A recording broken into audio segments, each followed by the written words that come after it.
The church belongs to you, which and the experiences. Second, the resurrection of sinners and be damned eternally. Jesus is coming the second time to defeat death. Hallelujah. Jesus the give a million. Jesus the give a million. Son will come out to be here. Today, remember the cathedral.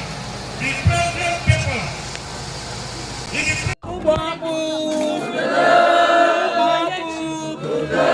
Thank you. Thank you. Oh, yeah, I don't know. Okay.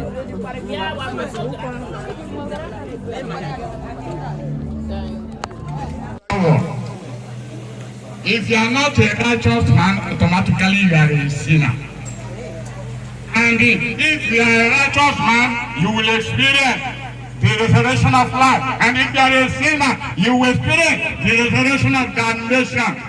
Those who will experience the resurrection of life are those who believe in Jesus Christ as their Lord and personal Savior wholeheartedly. And then here we bring glory to His name. Amen. That we don't want us to see the cross.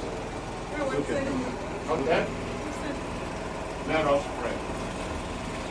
Holy God and our Father, we want to glorify you for it has pleased you for this burial to hold today.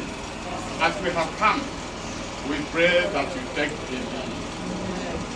I'm praying for the wife of the deceased, that you please console her.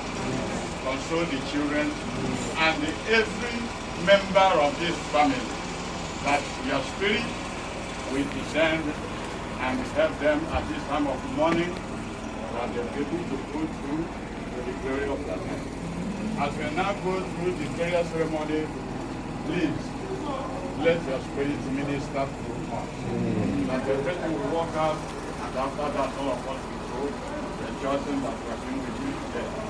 Thank you, our Father, for sharing us, be with us, and fulfill your will and the purpose for us. We pray. In Jesus' name. Amen. Okay. Thank you, sir.